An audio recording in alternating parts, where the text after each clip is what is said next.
Bom, quem está de volta a Teresina é a professora Ana Cristina Mendonça. Ela é autora de vários livros sobre direito penal, processo penal, processo penal, e é uma das mais requisitadas nos cursos, notadamente à distância, né? À distância. Isso, Online. Mas ela está aqui na Escola Legislativa, ministrando de aula inaugural mais uma pós-graduação ministrada pela Escola Legislativa, que tem como coordenadora a professora Socorro Parque. E evidentemente que você, na presença, aproveitando uma ocasião dessa, você não vai tirar proveito, né? Eu, como jornalista, apesar de aluno também da pós, tirar proveito da presença maravilhosa da professora Ana Cristina Mendonça. E o cerne desta entrevista, o mais importante, é exatamente o assunto dominante do país, que é o recentemente aprovado pelo Congresso, pacote anticrime. Professora, assim, inicialmente, o que a senhora diria, qual a sua opinião sobre esse tal de pacote? Bom, o pacote tem uma série de avanços dentro do processo penal, indiscutivelmente. Então, nós temos avanços legislativos em relação ao pacote e temos também algumas preocupações.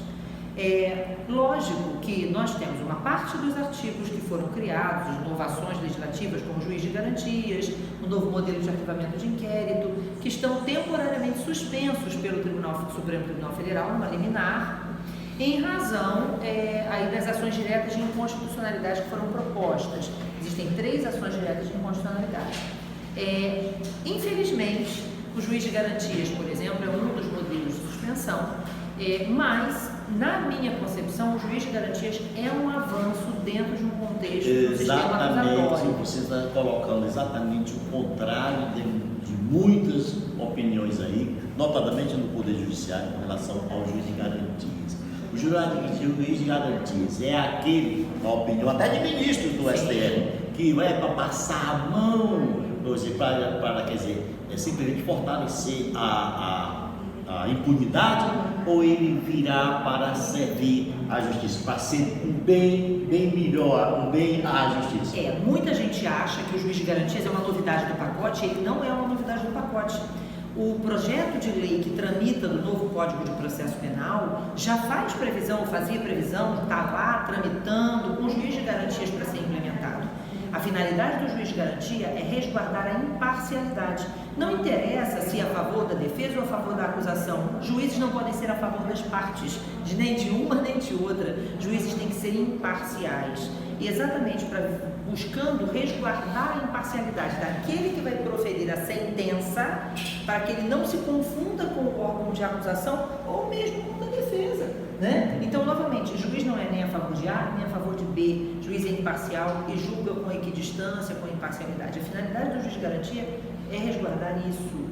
Então, é criticado sim. Nós temos conhecimento, consciência de que implementar o juiz de garantias não é fácil.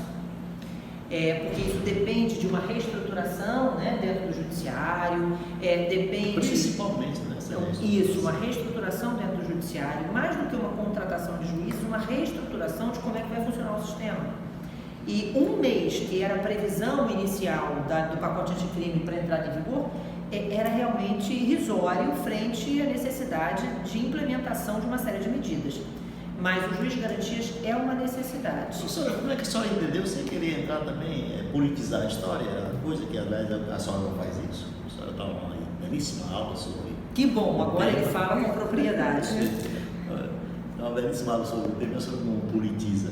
Mas como é que a senhora viu o presidente do STF, Toffoli, ele deu um prazo de 180 dias isso. Para essa vacácio, não é?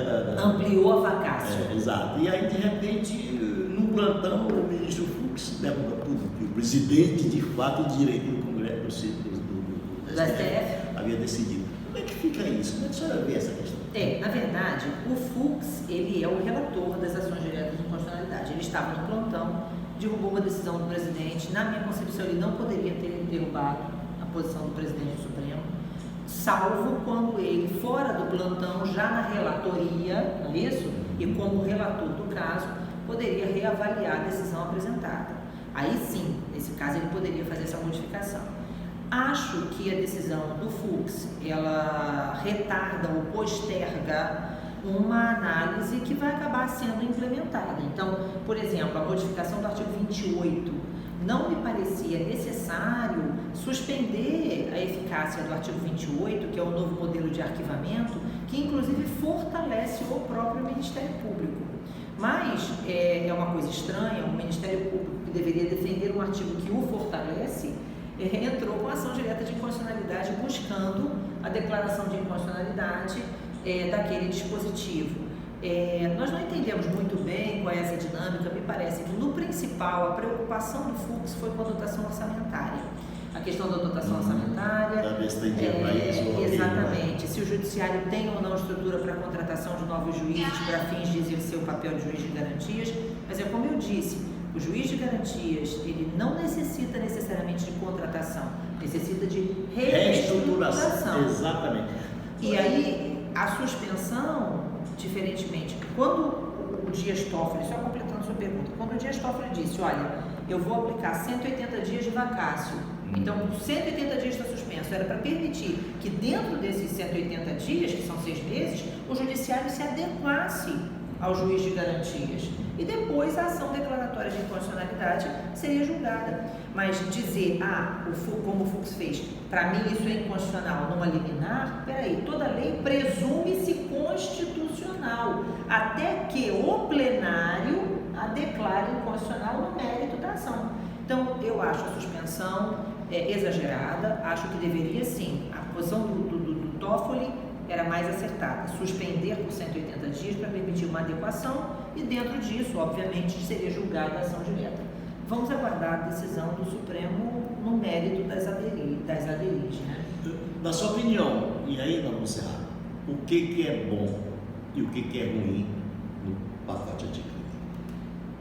O juiz de garantias era bom, o artigo 28 é bom, no pacote. Não deve ser mudado. Não deve ser alterado, eu acho que ele deve ficar daquela forma, vai necessitar de uma reestruturação dentro do judiciário. Acho que o novo modelo de interrupção da prescrição é bom, tá? As novas formas de se analisar a progressão de regime também melhorou bastante, embora a lei tenha sido omissa em determinados casos.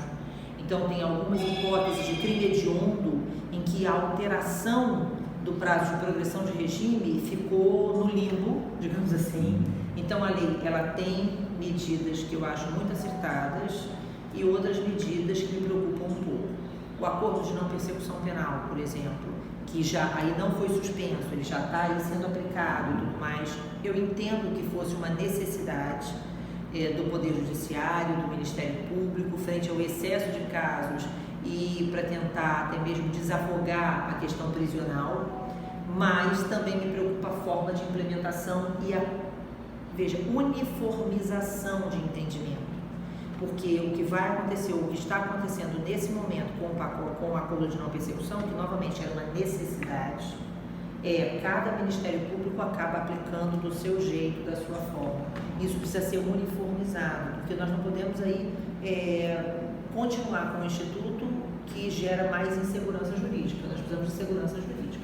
Então eu acho que o pacote tem prós e tem contras, tá? Mas no geral, no geral, foi um avanço. Mas pronto, ganhei o dia, aluno da pós, mas aproveitando esse meu lado jornalístico, que já deixarei de ser, e ganhando exatamente esse dia entrevistando a professora Ana Cristina Mendonça. Um beijo a todos.